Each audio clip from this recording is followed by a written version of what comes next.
It took me 5 years to develop this established pollinator perennial garden, along with some veggies on the side. But unfortunately, I'm selling my home, so I have to say goodbye to everything. I worked so hard on this. Or do I really have to say goodbye? This is actually a story I want to tell you about how I'm taking this entire garden with me. Yes, I said with me. I am transporting everything, the perennials at least, not so much the vegetables, to my new home, and I want to show you and tell you this story. I will be leaving some of the larger plants for the new owner to enjoy, but there are a lot of babies in this garden, so I'll be taking the babies, for example, the indigo, and some of the coneflowers and black-eyed Susans, and of course, absolutely the hostas. My roses, definitely bringing those. That's my little one, and of course my big one off to the left. This story will be broken up into multiple episodes, so definitely subscribe or follow so that way you can see the process I go through and some of the fun struggles.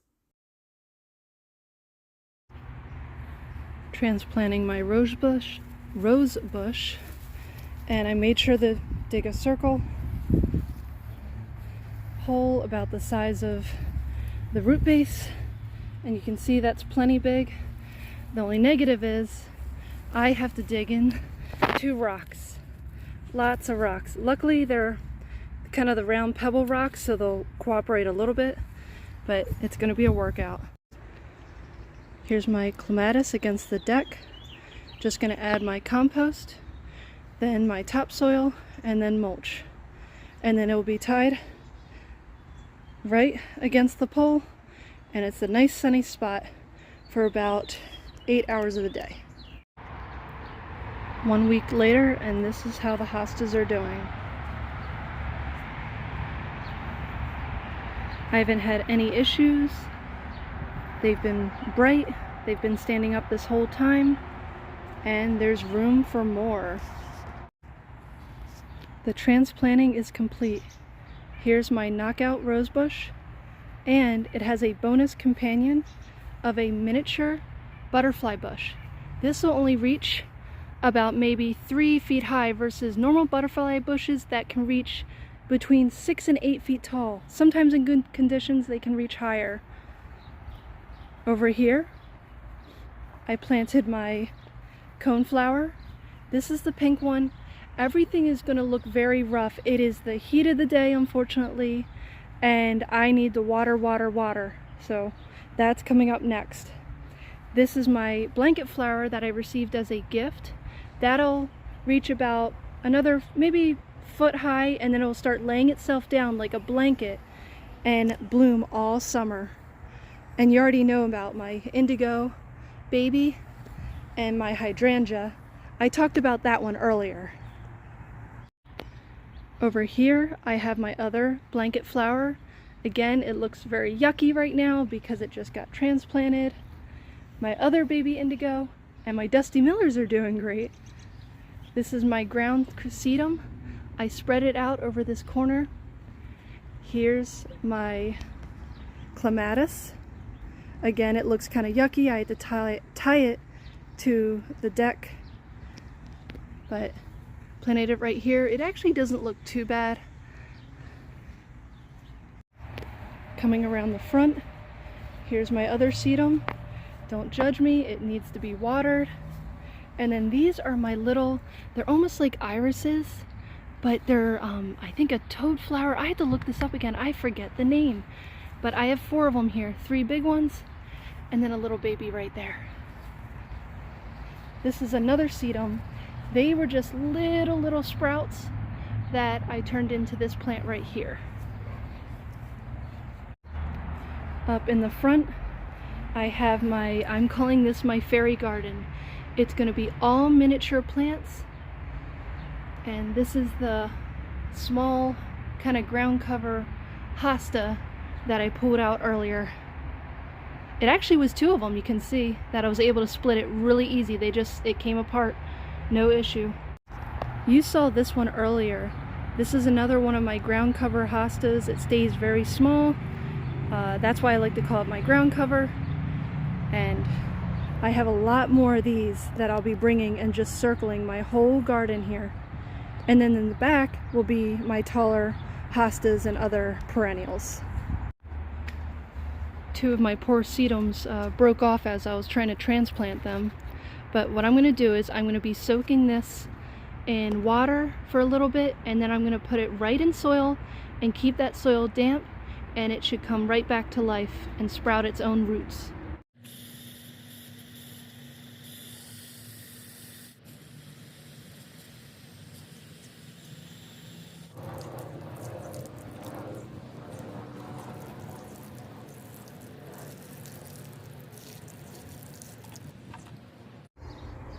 $8 a.m. and taking a look at where the sun is throughout my yard and garden to find the best spots for my perennials. There's some early morning sun against the deck, which is good for my clematis, my blanket flower, my indigo, my ground cover sedums, and of course the dusty millers. The raspberries get some early morning sun, but then the tree above shades them a lot. And that includes all the plants here. They get barely a morning sun because the tree's shading them, but then once the sun reaches the other side over here, then they get the sun's rays pointing this way. But with a little bit of trimming of the tree up there, we did succeed in gaining them more sun, but the tree has to be trimmed a little more, but not chopped down. I'm very protective over trees. Here's my sedum I just transplanted. Everything's a little rough. It's all just been transplanted. Everything here, again, because of this tree, is not going to get very much sun until the afternoon. Tucked away at the front door, these guys will only get direct sun at the heat of the day. They get a little bit of shade from this, but other than that, they don't get much sun. These guys will get a decent amount of sun, enough for a hosta. They all get a morning sun and a little bit of an a little bit of a midday sun, but not too much. More of it's indirect. All these hostas here get a morning sun and then a late afternoon sun. Around the corner I have my bucket garden for my veggies.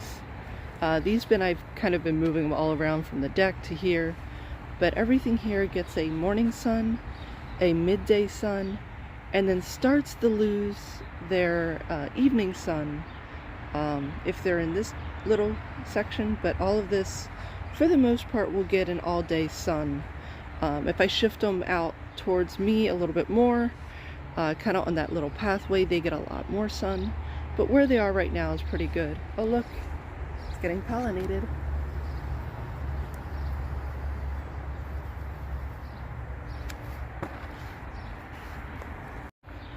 Now what's funny about these tiger lily daylilies, they don't get much sun in the spring, and only in the beginning of summer do they really start to get their sun, but that really doesn't bother them. They're blooming fine. I am going to be saying goodbye to my garden. Right now I'm going through and weeding it because I am selling my home. I worked on this garden for about 5 years, but it's time to start over. So as you can, oh my gosh. Hey baby, the puppy dog right there. Oh, such a sweet dog. So I'm starting to dig it out now. This is where my veggie garden is. It just had some weeds that filled in, but the rest of this has some weeds, mostly perennials. And a lot of these I'll actually be bringing to my new home. So keep watching to see how I transform my future garden. Let me show you the other side. I've already pulled something out here, and in one of my videos that I've already made, you'll see what I did with that. That was my clematis right here, and it was also my rose bush, my knockout rose. And I have a video on that, so definitely look into my channel. It's in the gardening if you want to look at that one.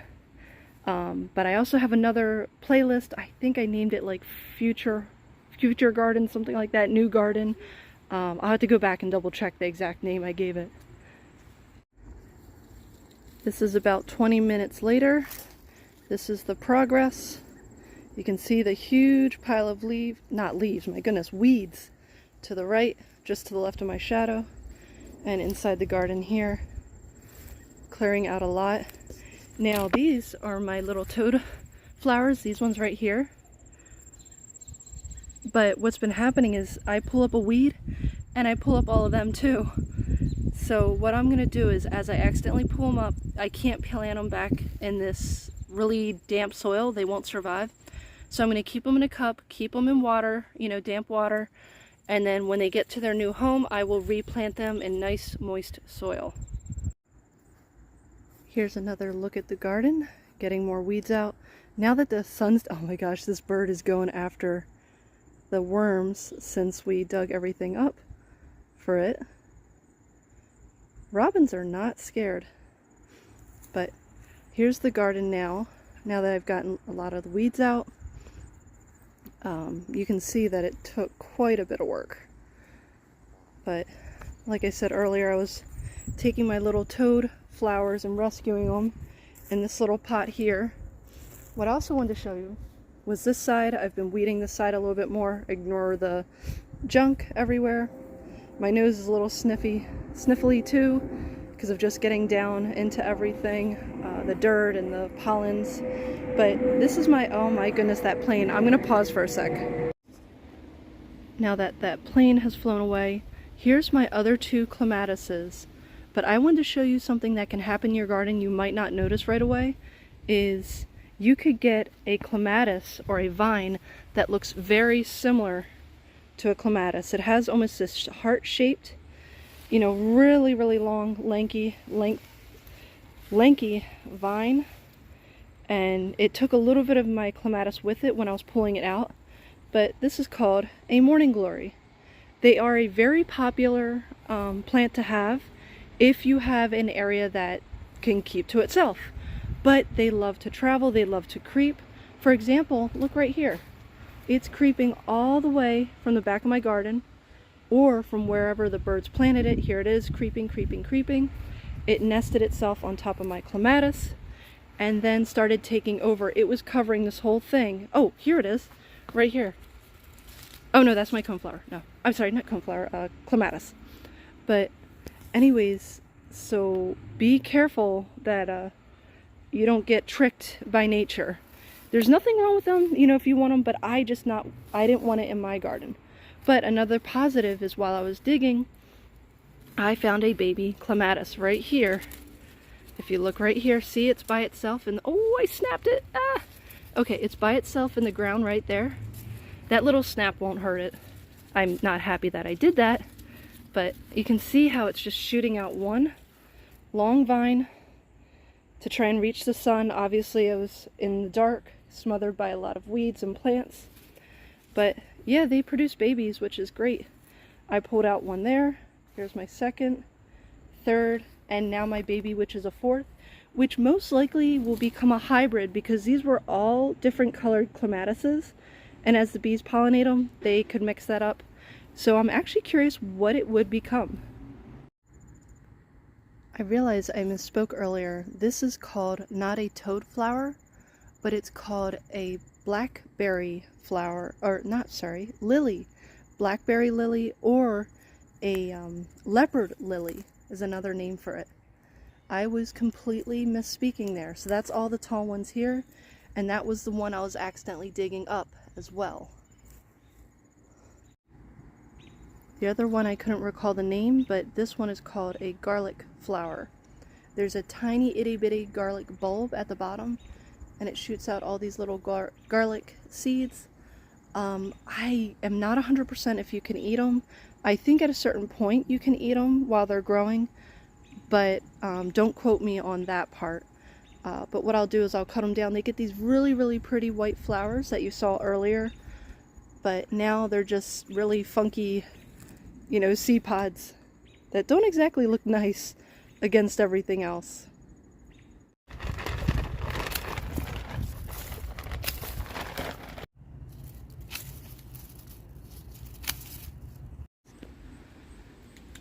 Saying goodbye to my garden, but I want to get it ready to show for the open house. So I bought a bunch of mulch. I'm going to be spreading it out so that way it looks nice for the photos and for people to come see it. Hopefully they'll be excited about the garden. Come to this side too. You see some more. The hosta garden doesn't need it, so it's so filled in, but little spots over here. Some extra mulch just in case, but hopefully this should be enough, and I could put some in my front garden as well. Now the fun part is the raking. I'm going to try and keep it about 1 inch to 2 inches in thickness for the mulch. Helps to keep out the weeds. If I spread it too thin, the weeds just come right back and all the work was for none.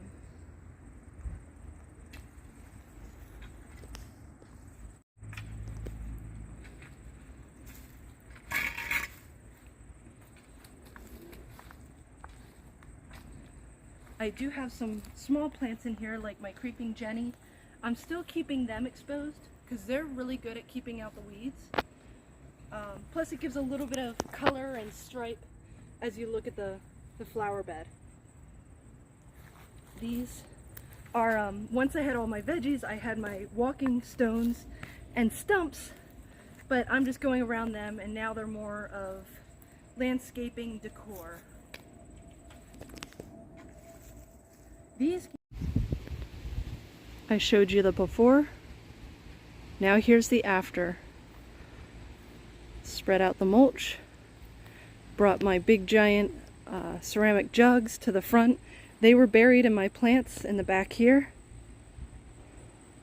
I have a few more of my bags of mulch left over. I will be using those to fill in the gaps when I start taking out some of my plants here.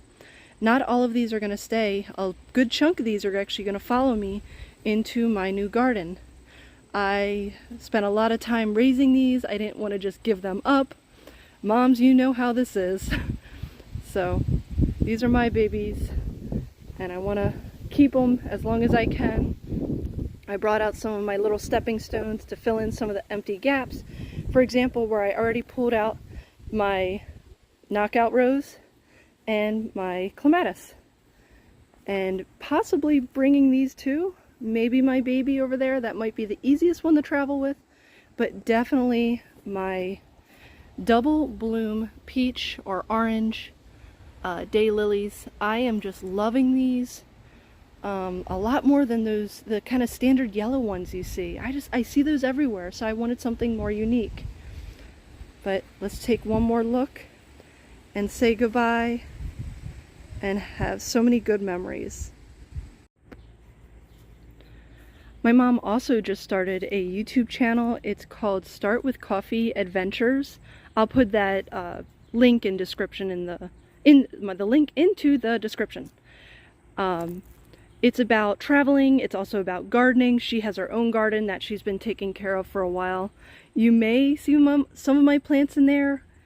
She also likes putting new plants in, especially her veggie garden, which is doing amazing. So go check that out. I'm actually really jealous how well hers is doing, and I've been pecking at it as well. It's a ridiculous, bright, hot, sunny day, so I thought, better yet, why don't I just start digging up my plants? Don't do this. Very bad idea, but I am on a tight schedule, so I have no choice. I am going to be soaking these like crazy so I don't, you know, do too much damage. But right now I'm going to show you, I'm taking my purple and peach daylily that's been blooming for about a few weeks now. Literally day by day it's been blooming. So I'm going to be digging this one out.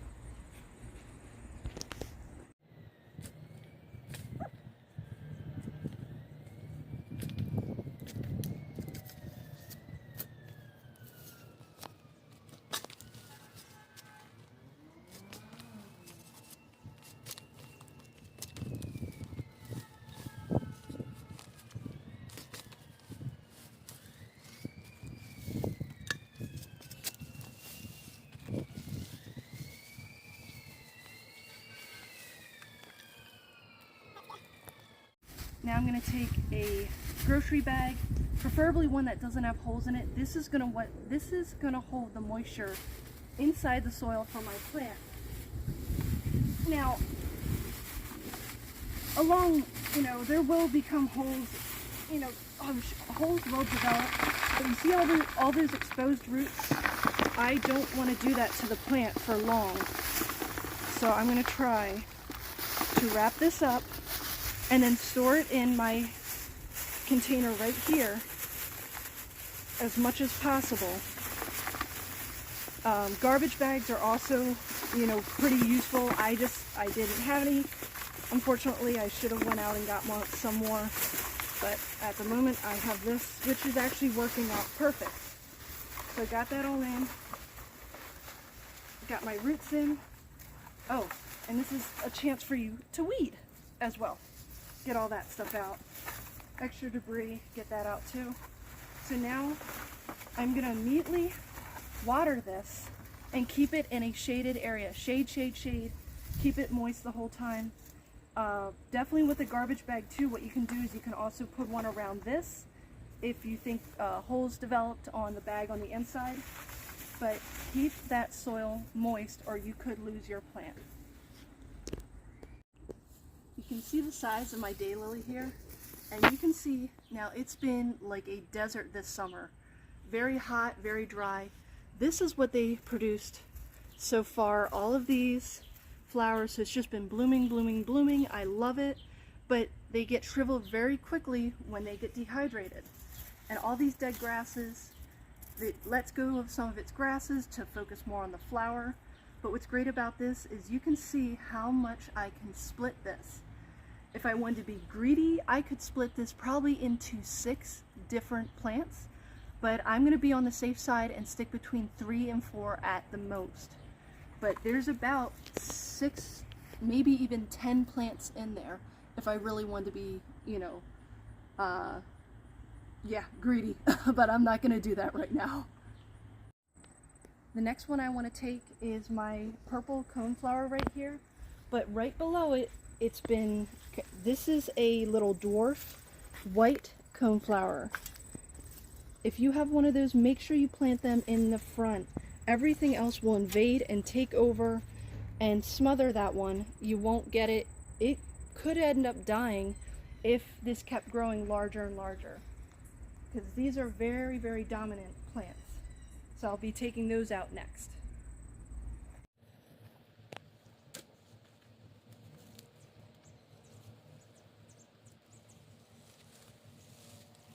See how much that one was struggling? I definitely am going to have to baby this a lot, because that's how big it is.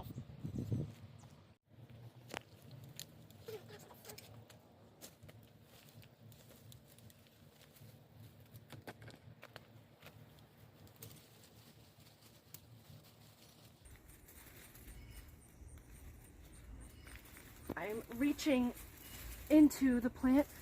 The root is shooting that way, so I'm trying to get as much of that root as possible, because the more I get, the better it is. Because how do they propagate? By sending out shooters or roots. So that one was shooting out that way towards the back, trying to propagate that way.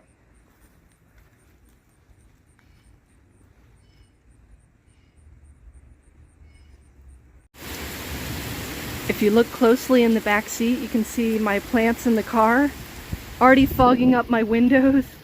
It is dumping. They got a really good shower. They were happy. I got drenched. These are what I've dug out so far, but when I dug out this coneflower, this one was really close. I loosened up the soil, so I had no choice but to take my toad flower as well. This is root 1. This is root 2, but as I was digging, I accidentally cut this bulb, or it kind of broke off. So this bulb will actually produce more plants. It's a full-size one, so possibly in a year they'll become this size. But yeah, be careful when you're digging. Oh my gosh, of course a fire truck has to go by as I'm filming. Oh, there it goes. So that's what you can hear in the background. But be very careful when you're digging, or if you do dig something out, you do have to concentrate and really baby it if you're putting it back in the ground. I recommend giving it some good compost. If you dug up, especially around it, you're weakening that soil, and it really helps it in the long run. It's raining pretty hard right now, but that's not going to stop me from getting my babies. You would know if you're a gardener. Yep, it's kind of like that. Now that I dug up a few of my plants from my old house, I have to plant them in my new house. Right now, I added my rose bush. Don't judge me, it's in harsh condition, rough condition I should say, because it was planted in the heat of summer. This is one that I bought because I saw it. It's a actually mini butterfly bush, but right here I'm going to be planting my yellow black-eyed Susans. So that'll go there. I have a whole bunch more, but I'm going to start with that one and then just fill this in. So I'll have pink, yellow, purple, and that'll help, you know, create a little pattern with the colors. I'm trying to keep an every other or a variety instead of just keeping all the pinks in one spot, all the purples in one spot. Try and change it up. So let's see how it turns out. Oh, I'll show you my other ones really quick. So here's another pink rose bush. That's why I didn't plant it right with my pink rose bush. In here too, I have more of my little toad flowers in here, just being protected right now. I have it filled with water to keep them hydrated. Did I say coneflowers? I meant my toad flowers, if I misspoke there. But over here are my coneflowers. So pink coneflower, and then I also have white coneflower, and then there's some irises in here too. These are annuals, they're sunflower annuals, but they missed a few days of getting water, and this is what the results was, unfortunately. The next ones I'm planting are my white coneflowers. What I did was I took out the sod here. I'm going to transport that to a different spot. This is all the sandy soil that exists right now. I'm taking that out and putting brand new compost soil in. This is an organic Miracle Grow. I'll be putting that in there, make sure it's nice and firm, so it doesn't, you know, slowly trickle and drain out. And then this is going right on top.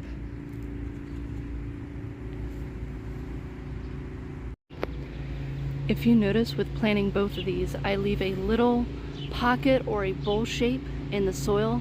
That's for when it rains, when I water it, the water concentrates there and doesn't trickle away into different directions, and I'll feed just that plant. And same thing here, created a little bowl right there. And on top of that, when I put my mulch down, it'll go through the mulch right to the plant, not trickle off the mulch, not trickle the dirt away. It's a way of keeping everything preserved and self-sustained in the long run. Notice how it's holding the water there for a little bit, but it's slowly draining in. In 3, 2, 1, you'll see the water disappear. And there's plenty of room in there for the water to disappear and absorb.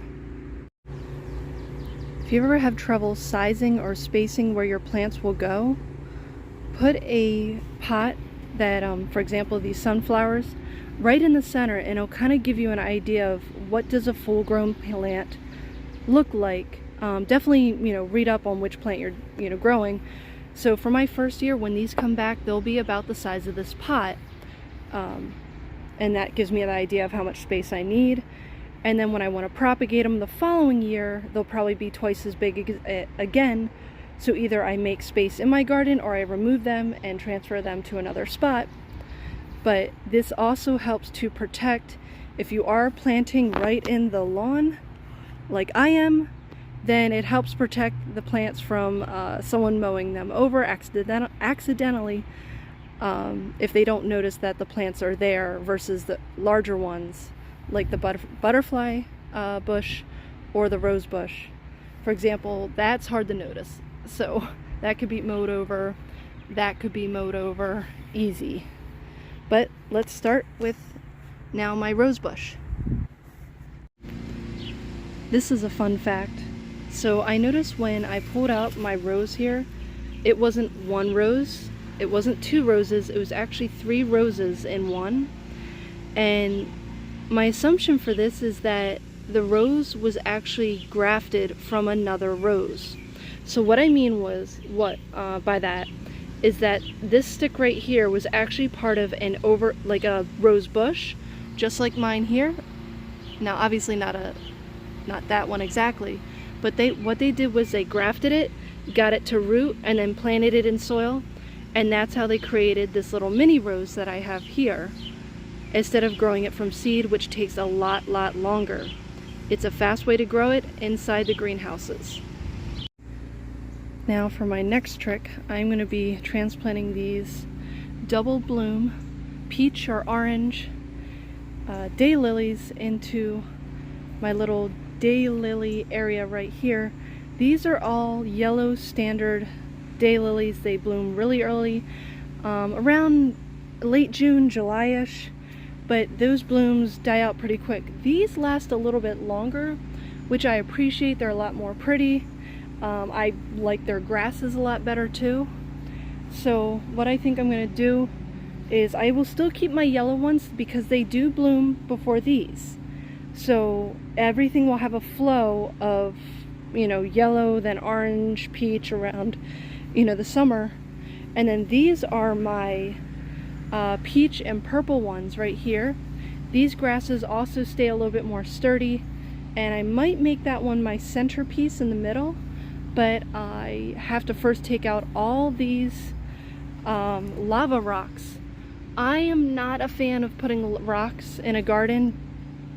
Year 1, year 2, yeah, they're great. You don't have to maintain them much, but by year 3, you start to get dirt collecting on top of them, and the weeds come in like crazy. There's no stopping them.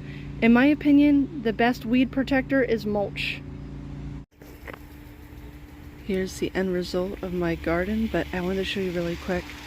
This is my one daylily. I think it's so pretty.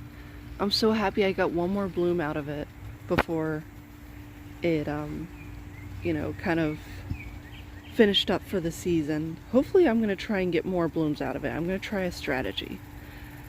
And then, obviously, my coneflower. Everything actually is doing pretty well with all the stress it went through with travel, being dug up, being replanted. This rose bush, I'm not going to do anything this year, but I'm going to do a lot of care next year other than fertilizing. I'm going to do some fertilizing because I'm sure the soil here is not as adequate as I had it before. But here's a bigger picture. I'm just doing one giant line, and right now I'm keeping the grass and then just mowing in between. And then as my garden becomes bigger and bigger, I'll be cutting out more and more. That's a strategy you can use when you're gardening. Don't exactly cut a giant big open bed and then have nothing to put in it, because you're just going to attract weeds. Or you could put mulch in, but it's just a better chance of keeping everything controlled. Let me show you the other side. Over here, my double bloom peach daylilies. I planted, these were babies that just broke off the mother. So I planted these over here. This is a little bit more shaded over here, but they were also in a shaded location too, and they did really well. So I'm doing a little experiment of the daylilies in slightly shaded, slightly sunny, super sunny, and seeing how each one does. And I'll be showing you that over the season, so definitely subscribe to follow how these turn out. Now, this was a planting I did about a month ago now. Obviously my diathis, and then my indigo has just been doing fantastic. I'm so happy for it. Some of my sedums. My clematis is doing good too. I just had to hang it, get it to climb better. I have a lattice I'm going to be hanging up right here, and that'll help it as well. My blanket flower, I think I shocked it. Plus, you know what? Hold on. I should say this was the mother plant, and there was a baby plant that I gave to Coffee. Start with Coffee Adventures, and I gave that to her, and I think she has the stronger one. Mine is just because it was the mama, it was getting old, and I think she was passing her strength on to her baby. But here's my other double bloom peach daylily, and I planted them over by my yellow daylilies. Again, my yellow daylilies will bloom in around 4th of July time, which is fantastic for when people come over. But then they're all done after a week. It's so depressing. So by having these come up right after them, it keeps the garden nice and bright and alive. I will be planting a lot more in here, but I want to start with height. So obviously you see the fountain, keep the height just below that, and then it'll be the daylilies, and then a little shorter, and have a nice flow there.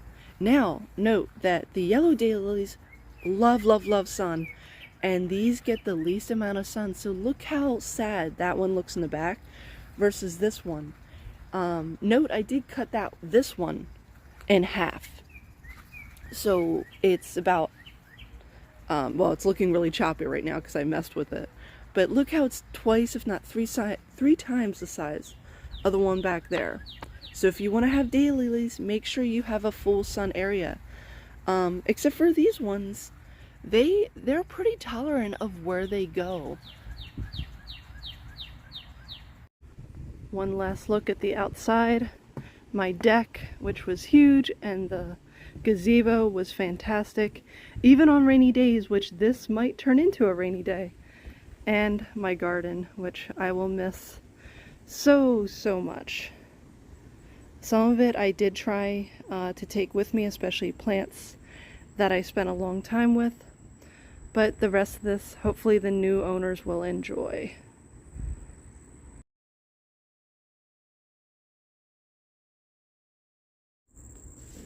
This is my hydrangea I'm going to be transplanting.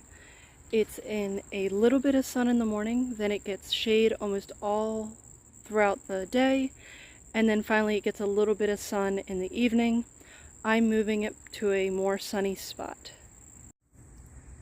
It took me about a minute to circle around with my shovel. Every time I dug in, I made sure to pull up, and the root ball really isn't too big for the hydrangea, but I'm trying to bring as much as possible. Remember my hosta farm? Well, I'm starting to harvest my hosta farm. In this case, dig it up. That's my hydrangea right there. But over here, I dug up all my hostas. Keep watching to see how I take care of my garden, how I got my garden so big and lush, and what I'm going to turn it into, kind of like those. That got a little crowded because I didn't split them, but wait till you see the blooms on these ones. That's one thing fun about hostas, is they're so unique and have such a personality, and I can talk to more about that too. Keep watching and follow me. Here are the plants that I pulled from my garden. My hosta right here, a bunch of hydrangeas. Oh, I said that completely backwards. These are my hostas. That is my hydrangea. And how I'm preserving them right now is I have them in a bin, sitting in water. I'm making sure the water at the top of them, yep, that's still moist, which is good, until I get to transplant them. Come around here, here's some more hostas. Keep coming around here. I have some of my ground cover, little sedums, and obviously my coneflower and my black-eyed Susans. Coming back to my hydrangea, the first thing I made sure to do was store it in a nice sturdy container and immediately watered it. But I wasn't able to transplant it right away. So what I did next really helped to save and preserve it. And as you can see, it looks like it's been perfectly fine, untouched this whole time. As you can see, a lot of my other plants are still here that I was transplanting, but my hydrangea was sitting right here in this container of water. I kept everything in the shade, and the water sits about an inch, inch and a half deep. And the reason I did that was I wanted to have continuous water and moisture. I didn't want it to dry out in this hot summer month of August. If your August is cooling down, it's okay, but my August is still pretty hot. I'm in Michigan, so I had to keep it cool. By putting the water there, it really protected it. Let's keep transplanting. We can walk back down. You can see this is where I'm really transplanting my garden.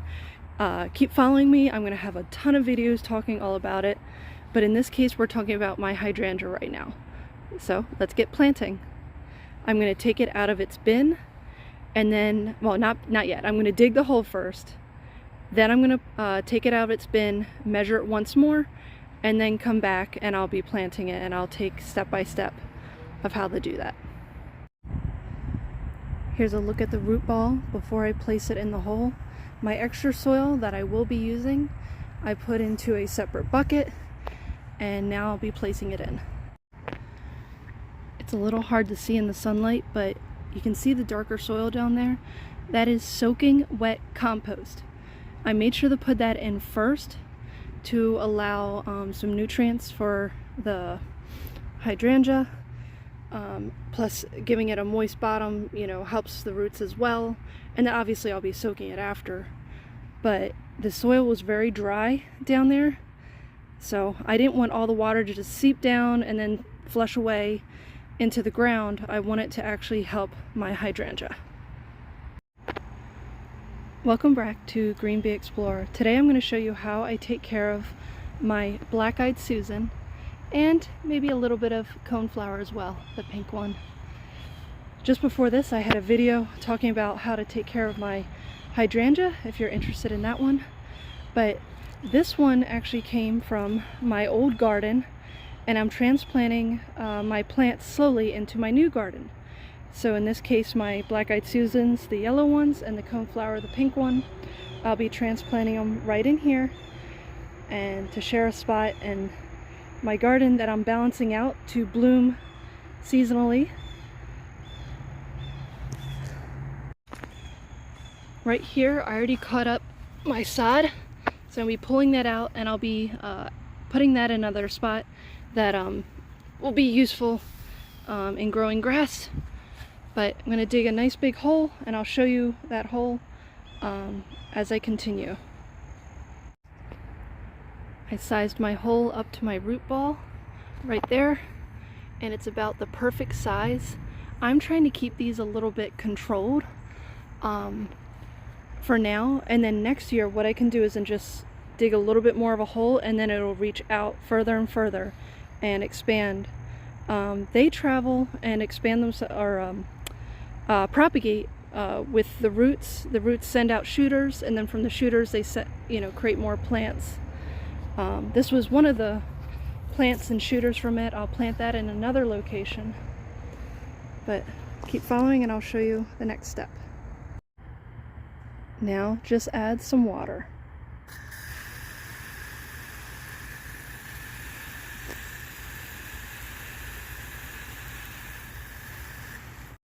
One thing I want to show you with watering, I made sure to add little divots, tiny little holes. That way the water's collecting around the plant versus just running off into the grass. Saves you a little bit of water, and it definitely helps hydrate the plant. Planted another black-eyed Susan. I started watering it, and see how the water is retaining in and around the plant. That's what I do to kind of help keep it hydrated for longer periods of time. I'm a gardener, and I'm working on transplanting my hostas. These came from a garden that I had established, Perennial garden, but I sold my house, so now I'm planting all of my plants. I brought them from my home, but these are my hostas. I've already planted these little ones right here. These ones about a month ago, and now they've really done well, separating them with the slates. And now I'm planting these ones behind to kind of create a contrast, and these are going to stay tall, these are going to stay short and kind of like a ground cover, and it will keep out the grass. Here's another tip from a gardener. If you have hostas and you're looking to separate them or spread them out a little bit, you can actually just pull them from the original plant. Right here you can see there's one bunch, 1, 2, turn it around, 3, and then 4. There's actually 4 plants in this one hosta. You can separate all of them and expand your garden. This space is dead and empty, no life to it, except for the tree. So I'm slowly filling it in with hostas. They're shade loving. They are pretty much impossible to kill. I've already took 2 plants and turned it into 3 plants. And this was actually 1 plant that I turned into 1, 2, 3, 4, 5 plants. And there's a lot more where this is coming from. So definitely follow to see where this ends up. I'm making more and more progress on my garden. As you can see over here, I planted more of my hostas. My little ground covers have been here for a while. There's 5 of them, and then I just planted these ones right here. I'm going to be adding more of my ground covers to the left and to the right. Once I get those in, then I'm going to add, a different variety of hosta and create a fun pattern. Keep following to see what I do. These are the hostas that I transplanted from my old home, and I'm keeping them alive by sitting in water, but they're in their own containers so they can drink as much water as they wish without getting oversaturated. They have been sitting in thick, muddy clay soil. The clay prevents them from, sending out their roots, further and further and expanding, so that's why they're very clustered. I'm rinsing all of that clay soil off, and I'm going to separate them little by little. That way I can get them around the whole garden.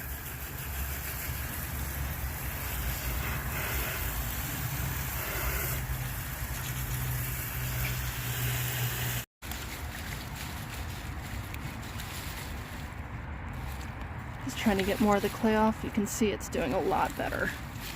But it won't let me separate the plant because the clay is holding on so tight to those roots.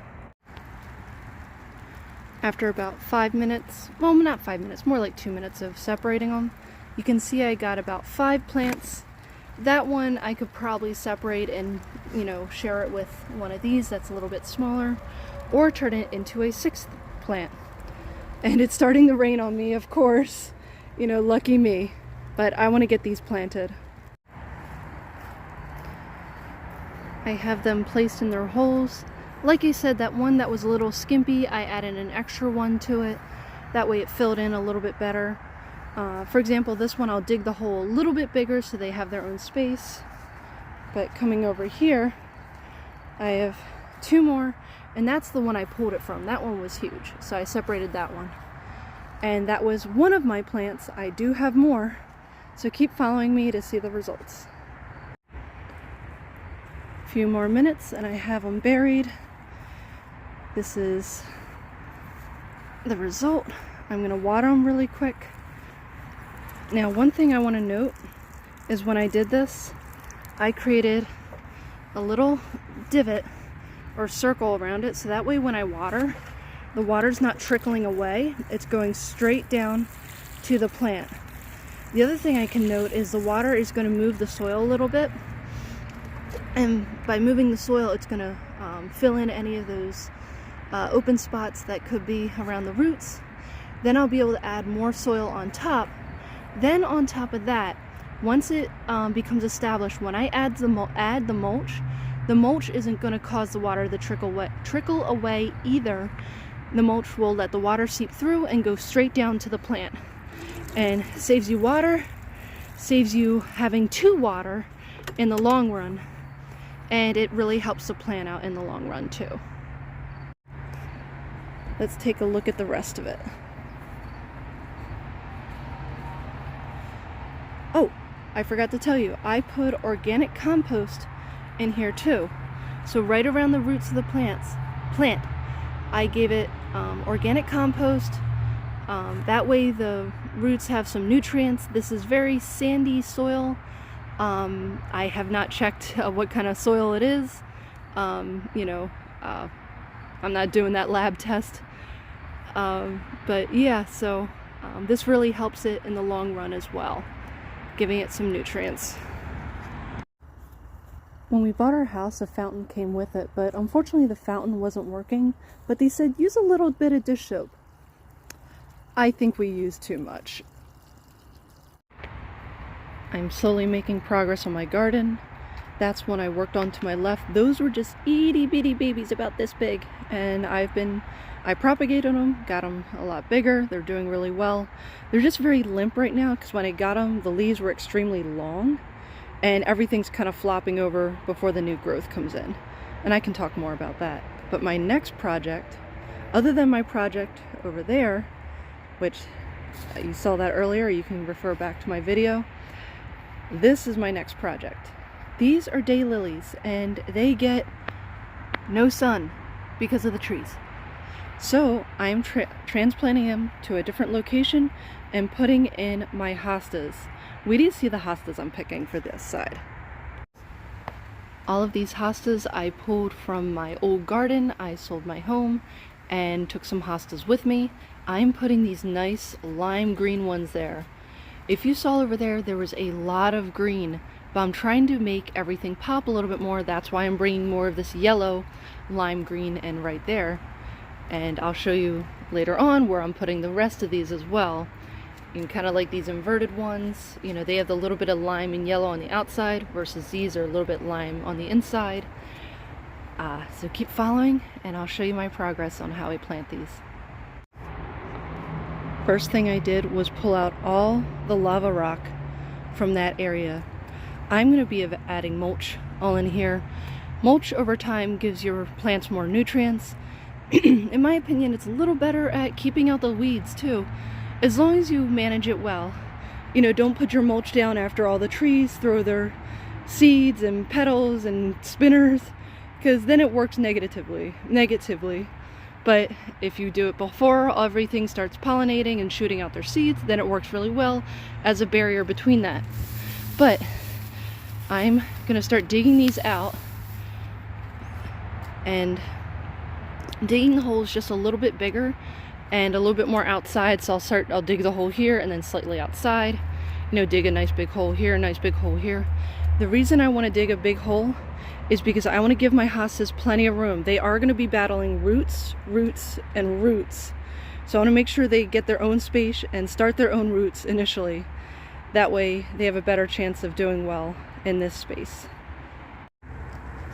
I was able to dig out my daylilies. You can see that the daylilies, their root system only goes about as wide as their, you know, the grasses, part of maybe like halfway. And then if you look underneath, you can see, well, these little bulbs or tubers, that's what they're growing off of, and shoot off, you know, a ton of roots. But their root system is actually pretty shallow. It probably, you can see it only sits about maybe 6 inches high from the plant. And then coming over here, I have, there was 3, but actually one of these fell apart into 3. So I technically have about 5 plants now, but what I could really do is I can make it 2 more, there's 3 there, there's about maybe 6 in there, and probably a dozen plants in here. But as of right now, I want them to work, you know, to become a little bit bushier and bigger. So I'm going to plant this one, and probably this small one. And then these 2, I have a choice of putting them somewhere else, which will be fun. And I soaked these before I was planting them. I soaked them in water for a day, let them get enough water just in case any droughts, or, well, obviously it's the hot summer, that can cause a big issue.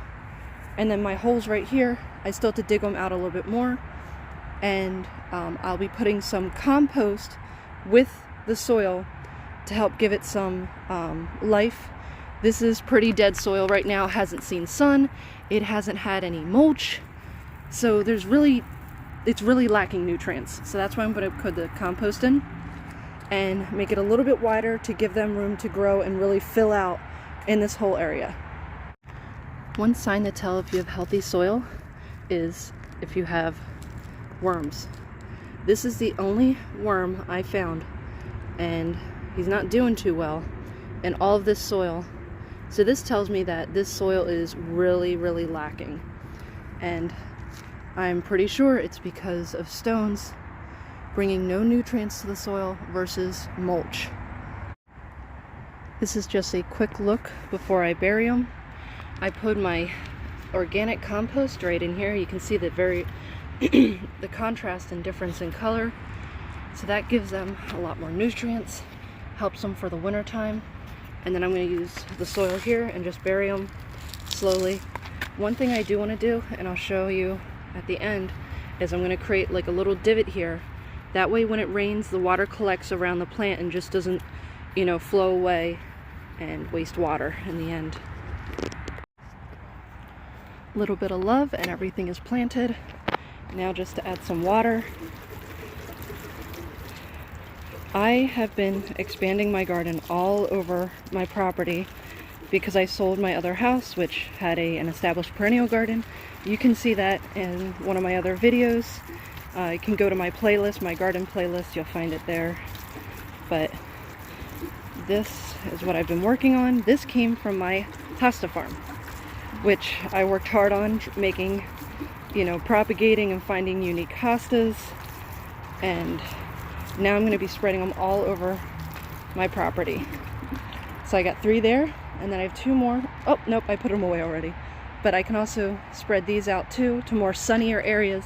They need sun. If they have 100% sun, they are happy as can be when it comes to daylilies. Now these, just a little minutia of sun through the trees, or just maybe for an hour, and they are happy too. They are shade-loving hostas. And the better condition they're in, the more natural they'll look.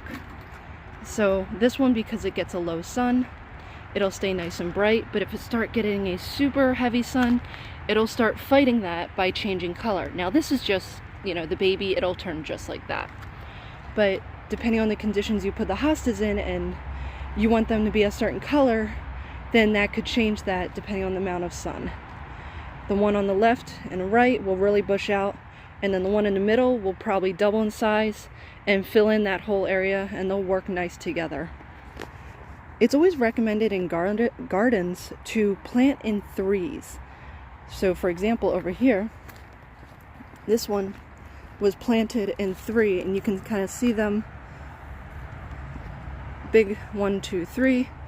And it's said to be more aesthetically pleasing whether you plant in triangles or plant in 3s, but that's up to you. It works for me and I like it. Thanks for watching, and please follow Green Bee Explorer. Just a note, you see how there's a bunch of water only surrounding the plant? That's what I was talking about, creating that little hole or divot around, so that way the water didn't trickle down, hit the sidewalk, spread out, you know, be wasted. In this case, it's just concentrating on the plant. So if we have a low rain, then everything goes to the plant. If we have a high rain, guess what? Everything goes to the plant. And that's one benefit, is just digging everything just slightly lower, but not, you know, obviously covering it to the top or the plant with soil, but creating that hole for the water to go, especially if they're water loving, which these love water. They won't complain about water.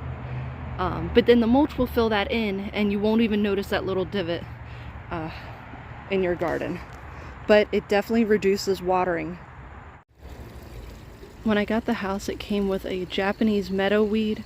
It has a few other names, but I'm not too much a fan of this shrub because, yes, it does have the nice green foliage, but the flowers only bloom for about a day or 2, possibly a week at max. But they really do need a lot of sun, and this is a shady area, so it just will not work. I'm going to be replacing it with something else. Now that I got that dug up, time to plant the new babies.